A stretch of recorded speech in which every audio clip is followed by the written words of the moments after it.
Thanks again to HubSpot for sponsoring today's video. Here's the truth. Taking time off of Instagram did impact my metrics. As you can see here, August was a pretty rough month for my Instagram. Instagram is just the kind of platform where you have to keep posting if you want to keep growing, or even just maintain the audience you already have. Compare that to YouTube, where I also didn't post really throughout the month of August. Yes, my metrics certainly took a hit, like, oof, that hurts. But I actually did keep growing just a little bit. During my month off in August, I gained 1.6K subscribers on YouTube, but over on Instagram, I actually lost 600 followers. So yes, taking time off of social media is not great for your metrics, but it is really, really good for your mental health. Now that I'm back, I'm feeling refreshed, and I have put together a master plan and strategy to revive my Instagram from its flop era and to start growing again. So let's talk about it.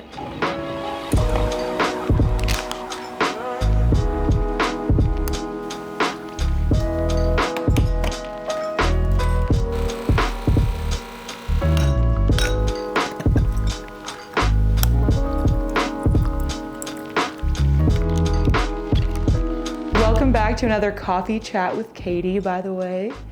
I know it's been a long time since I've done one of these. It's almost fall, but I'm still very much in my iced drinks era. As always, let me know in the comments what you are drinking today.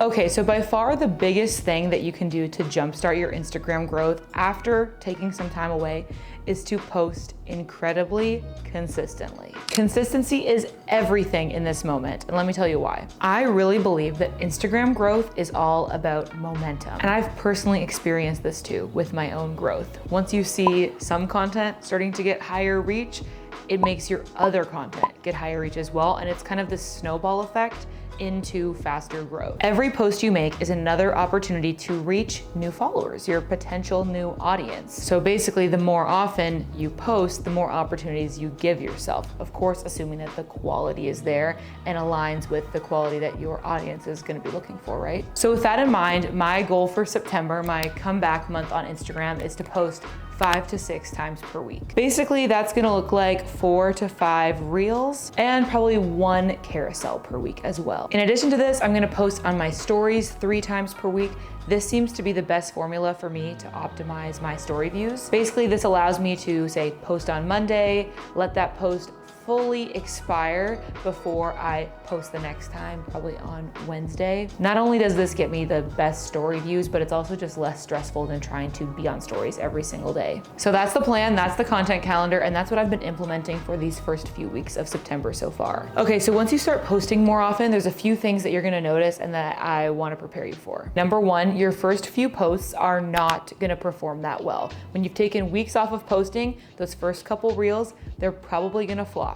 So I just wanna prepare you for that now so you don't feel discouraged. After you get over that hump, you'll see that eventually one of your reels will start to pop off. When you're posting quality content this consistently, that's pretty much inevitable. One of your reels will kind of ascend in rank and start getting more views than all the others have. To optimize for this, I personally would recommend saving one of your most banger reels to be maybe the 6th or 7th one that you post. So let's say a week into your comeback strategy. This is one of those reels that's gonna be based on a previous reel that you know has done really well before. Or honestly, in some cases, you could take a reel that has gone viral for you in the past and literally recreate it or just repost it, maybe with a new audio. This reel will start doing well for you. You'll be getting more views and you'll see that momentum start to build. As that happens, likely some of the other reels that you've posted recently will start to inch up in views as well. Okay, here's why this happens. This is why momentum in terms of Instagram Reels is so important. Have you ever noticed when you're scrolling Reels and you come across a reel from a new account that you really like, you probably watch it all the way to the end, maybe you like it, maybe you save it, maybe even you leave a comment. And after you engage to that level, you'll probably start noticing in the same scroll session, maybe 5 or 6 reels down, there'll be another reel from that same account. Maybe you'll even see a third one from them in that same session of scrolling. That is the momentum principle principle of Instagram growth at work. Essentially, the algorithm has identified that you're interested in that content, you really engaged with it. So Instagram is gonna start showing you more stuff from that same account because chances are you'll like that too. So as creators, we can use that little algorithmic feature to our advantage. If you have one reel do particularly well and a lot of people engage with it, a lot of people like it or save it or share it, then the algorithm will start showing that person more of your reels. So get a good library of recent reels up there, 5 to 6, even if they don't perform well. Don't sweat it, because then you're gonna post your banger reel that you know is gonna perform well based on previous experience, and that will help start generating the momentum. And I really do think this works the best when you have a few recent reels to show as well, because in my experience, when the algorithm does this, when it shows more reels from that same account, it's likely not gonna go back like weeks or months to pull reels from your account, right? It's gonna wanna show ones that have been posted in the last few days. So that's why this strategy of getting up like just 5 solid, good reels and then kind of saving your banger for that like 6th or 7th reel will really help you to use momentum to your advantage. All right, as you plan your comeback content strategy for Instagram, it's really important to consider what is currently resonating with audiences on the platform. Obviously, reels are important, but I really feel like carousels and still images are having a big comeback on Instagram at the moment. Okay, actually, if we take a look at my insights from September so far, you'll see that my second highest reaching post is actually a carousel, which I find pretty crazy. Now, carousels and reels definitely have a different impact on the type of kind of growth or reach that you're seeing. So if we dive into the insights further, if we look at this carousel, you'll see that in terms of the overall views, 84% of them came from existing followers and 15% of them came from non-followers. If we compare that to my highest reaching reel, you'll see that the split is way different. So 33% of the views came from my followers, whereas 66% of the views came from non-followers. But I would argue at this point in your strategy, when you're coming back from a big break, it might actually be more important to re-engage your existing audience than it is to try to grow and get a bunch of new followers. I know the temptation might be to dive right into the really growth-oriented reels-based content because you probably haven't seen that follower count number go up in a while and you'll be feeling like you want to see that. But when you're coming back from time off, your existing community, your existing audience, they haven't seen you in a few weeks, right? So it's important to just get back in front of them, remind them that you're here, show them what you're up to, and start sharing valuable content with them again. And I really feel like carousels is like the perfect tool to do that. So really think about what that reels versus carousels kind of content balance might look like for you. I personally am very much a video girly. Like I just love making videos more than I like making,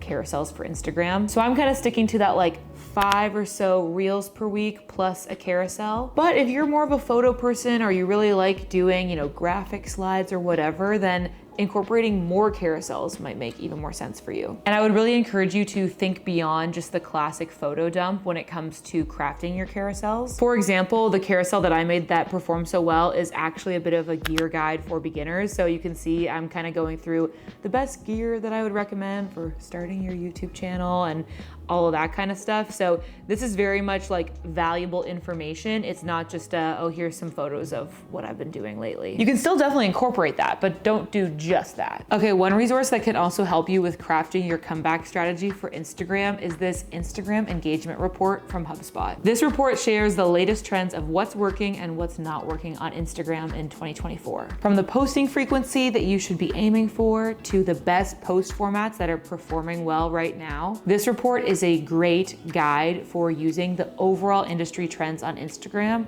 to really craft your strategy that's gonna help you grow. Of course, I always recommend using your own metrics and your own relationship with your audience to really guide what your Instagram strategy should look like. But I think there's so many valuable insights that you can take from reports like this that take into account the wider industry as a whole, because there's some info there that you might not be able to gather from just your own small sample size of an audience. I personally found the section that studied each brand's frequency of posting to optimize for reach to be really fascinating. You can grab a copy of the Instagram engagement report from HubSpot totally for free at the link in the description. And thanks again to HubSpot for sponsoring today's video. It's time for me to be really honest with you. Okay, who am I kidding? I'm like chronically honest with you. Okay, but no, for real, this is important. You're gonna wanna see results right away. You're gonna wanna post that first reel and see it get like 1 million views and see your follower count skyrocket because you came back and you started posting again. But the truth is, you're not gonna see results right away. Like I was talking about before, momentum is really important. And it takes time to build up that momentum in the algorithm. So as I'm recording this right now, it's currently September 16th. And I've been posting almost daily, like 6 times a week, since September 1st. And I only started going in the positive again when it comes to follower count on September 9th. That was the first day where I didn't lose followers. I pretty much lost followers like the whole time I was on break.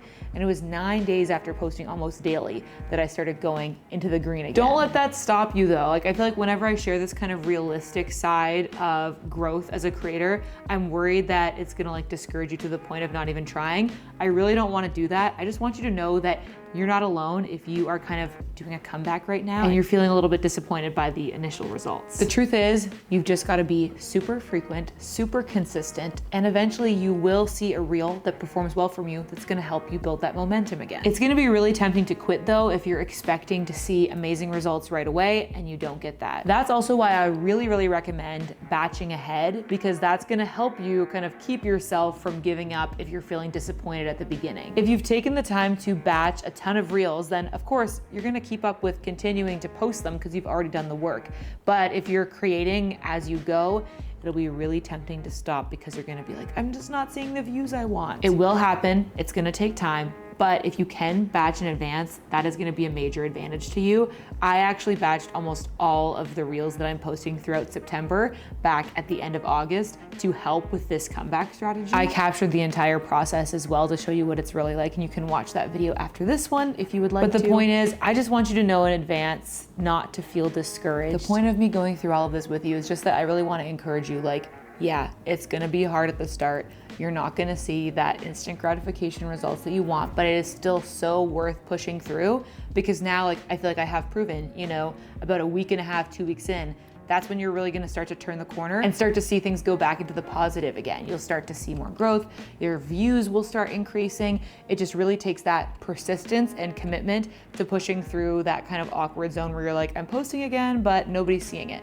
They will start to see it. It's just gonna take some time. Now I know this might all seem like a lot of work, and it is. But I promise you, it is still worth taking time off. As a creator, you need a brain break from the constant input, the comparison. These things just come along with being on Instagram all the time, and so it is very crucial for your creativity and for your mental health to take a step back every so often. And once you come back at this level of consistency, you don't need to go this hard forever. I really think this is just kind of the short-term comeback plan to re-engage your audience, and then you can shift into a more long-term maintenance mode when it comes to your Instagram growth and content calendar. And after you come back at this high frequency of posting, you don't have to keep it like this forever. I really believe this is just kind of that initial boost to get your audience re-engaged again, and then you can kind of move forward into more of a maintenance mode approach to your content calendar. After about a month of posting 5 to 6 times per week on Instagram, I'm planning to shift my content calendar back to what I had it at before, which is more like 3 times per week, which for me feels a lot more manageable. But my theory is I'll see better results with this comeback schedule that then shifts into a more manageable cadence in the long term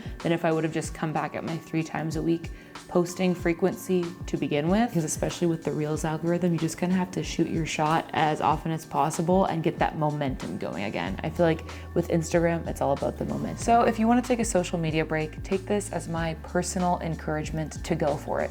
It is so worth it, even if it means that getting your numbers back to where they were before your break is going to be a bit of a project, like it is for me right now. Make sure you stay tuned because once I get through this month of my comeback content calendar, I'll be excited to report back on how it all went. And like I said before, if you want to see how I batched all of my content for my September comeback, you should check out this video next where I take you through all of the steps, including brainstorming, scripting, filming, and editing a bunch of reels, like a bunch. Oh, and hey, look at that. You are officially part of the end of the video club. That means you're the coolest person who's watched this video today. If you made it this far, put the little plant emoji in the comments so I know. And as always, thank you so much for watching. I hope you're having adventures and following your dreams, and I'll catch you in the next video. Bye.